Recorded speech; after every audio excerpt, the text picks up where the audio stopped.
I'm gonna choose the White Rabbit. That's perfect because you're always late.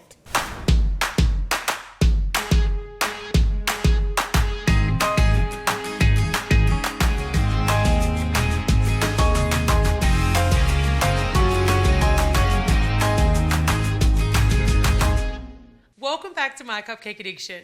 I'm Elise Strachan, and today I'm taking you guys down the rabbit hole, and we are going to be up against the clock for a very important date. We are cake popping Alice in Wonderland. To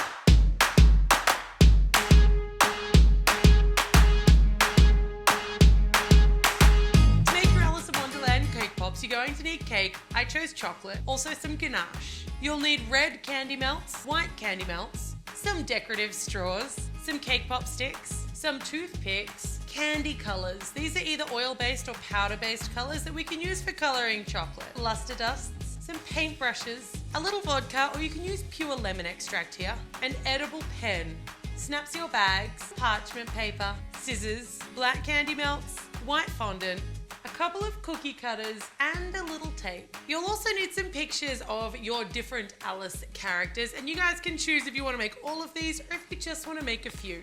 I'll leave a link to that template down below. First up, you'll want to crumble all of your cake just by hand into a bowl.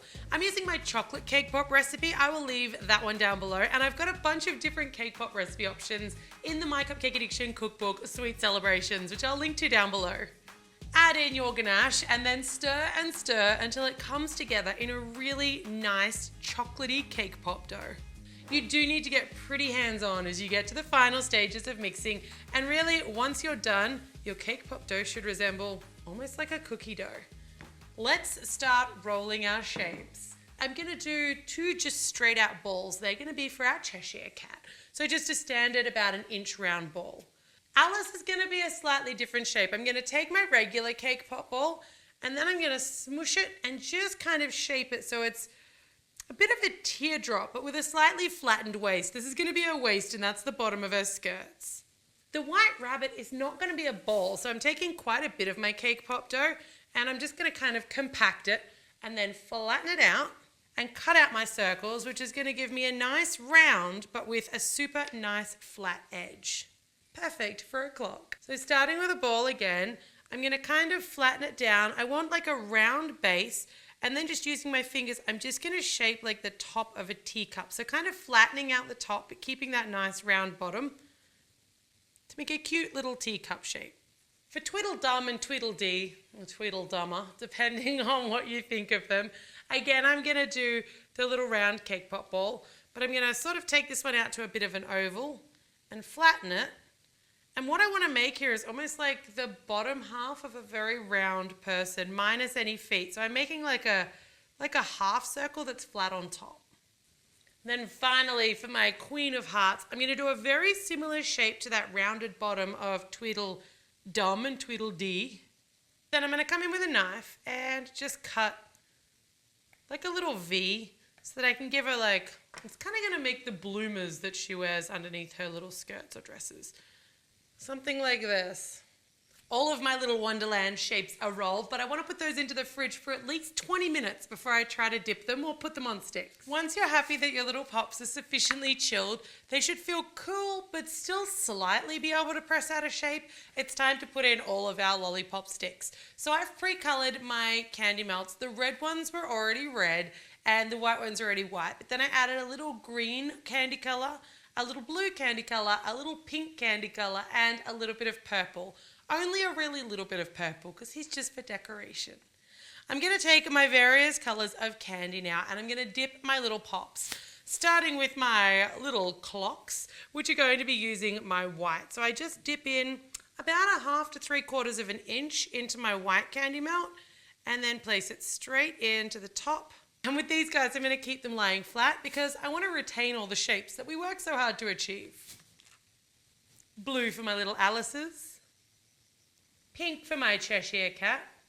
This one's actually the one that I think is the cutest. My little teacup's going to be green, but because our Mad Hatter is completely and utterly bonkers, it's also going to be upside down. And then red on the bottoms of my Tweedledees and Tweedledums and of my Queen of Hearts. into the flat tops of the round bottoms. One thing to pay careful attention to on all of these is to make sure that your cake pop sticks are as straight as possible, just so that they're not leaning when we finish off. Because we're laying these down and not standing them up, it can be kind of hard to tell. Perfect. Off into the fridge just for 5 minutes so that we can chill all of those seals and then they're ready to dip. It's time to dip. I've also got some little decorative straws, and in my opinion, these add a ton to your finished product. So I'm going to start with my little clocks or stopwatches, and while I'm laying them all down to let them set like that, when I actually go to dip them, I'm going to stand them up so they're all straight.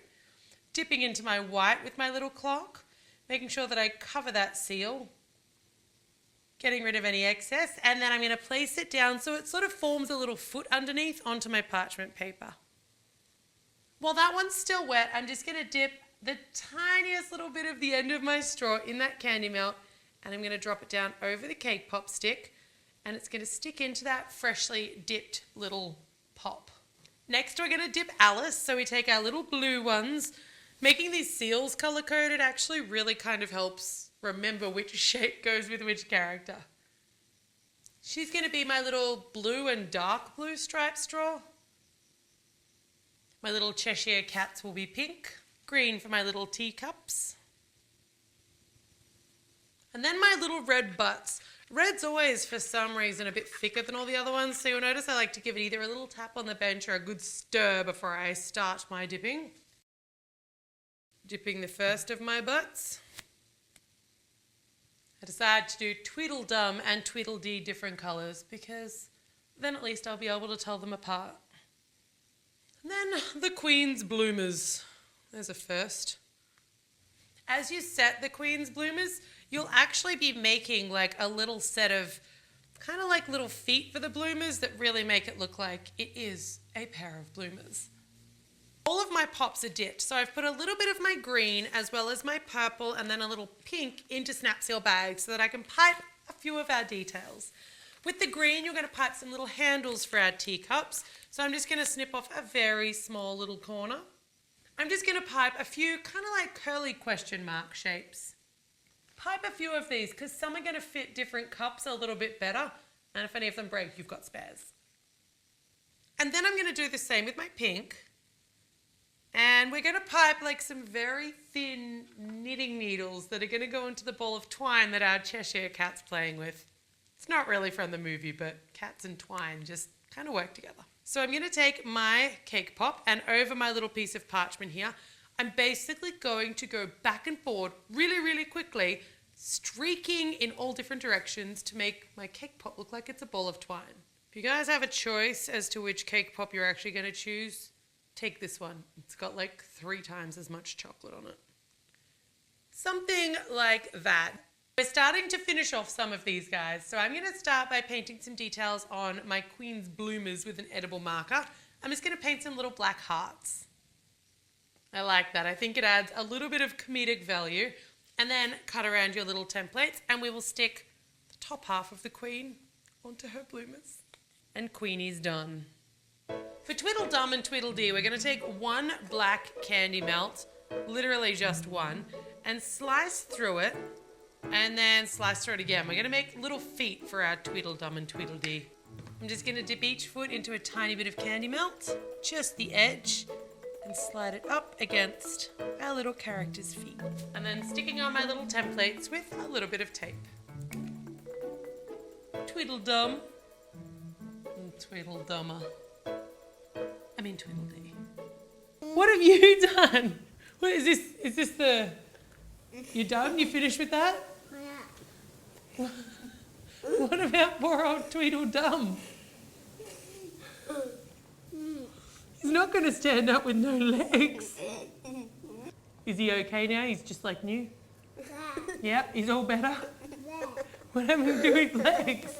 I want that, please.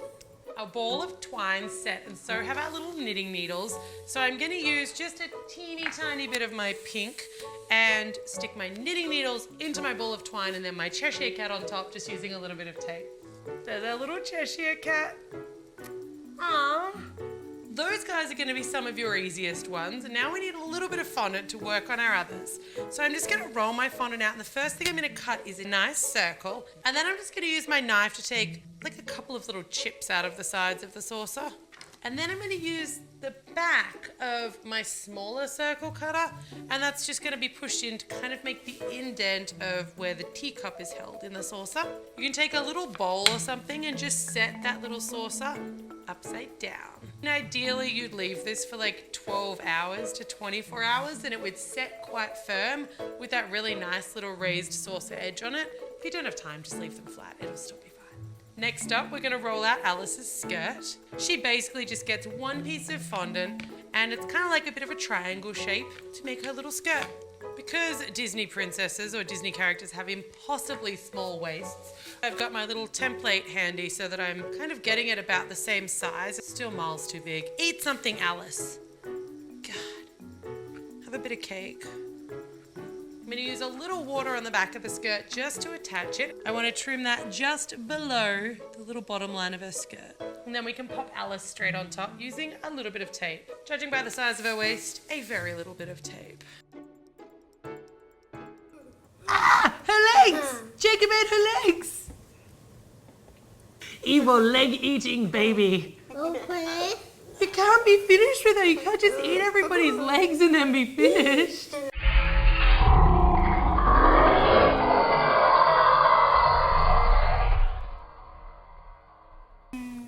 Literally just eating the legs off every... She won't stand up. Poor Alice. She'll never walk like she did before. Open it. Open it. I want that. No.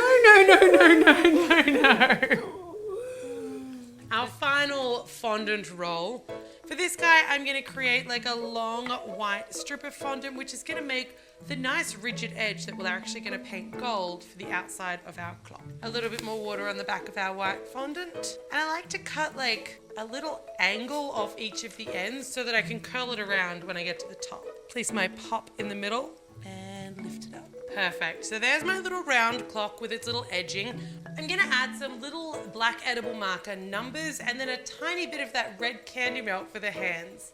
Finally, I take a little bit of luster dust and mix it with that tiny bit of vodka and then paint the outside an edible gold. I'm going to let that one dry before I do anything else or add my little rabbit, but that's essentially finished. And then finally, we can just finish off our little Mad Hatter teacup. So I've got my teacup, I've got a little bit of the melted candy melt, and I'm choosing one of my handles that I think is the cutest. And then I'm just going to apply the handle using a tiny bit of the candy melt, and then stick on my Mad Hatter. And then onto his little pre-prepared saucer. If you want to add a bit of candy melt so that it sticks, feel free, or a little water. Wishing you a very merry birthday is our Mad Hatter. Finally, we can stick our white rabbit on top of our little stopwatch. And that completes our little set of Alice in Wonderland Cake Pops. We've cake popped one of my all-time favourite childhood movies. Despite the fact that I'm not really fond of the Cheshire Cat and I think the bunny's obnoxious, this is still one of the coolest movies that I ever saw growing up, and it still holds a very special place in my heart. The very last thing that I want to do is just trim off the straws, because all of your straws may or may not be at different heights, different sizes, depending on what brands they are. We're done. We have literally cake popped Alice, Wonderland, and all of the friends and foes that she makes along the way. I hope you guys enjoyed today's video. This is one of my absolute childhood classic favourite movies, now immortalised in the tastiest form that I could possibly imagine. If you're not already subscribed to the channel, make sure you do for 2 new videos every week. We are almost at 3 million followers, so if you're not already subbed, hit that button and help me get there. Have an awesome day, guys, and as always, keep it sweet.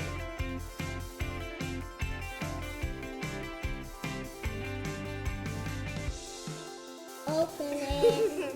I want that. No. The sampler.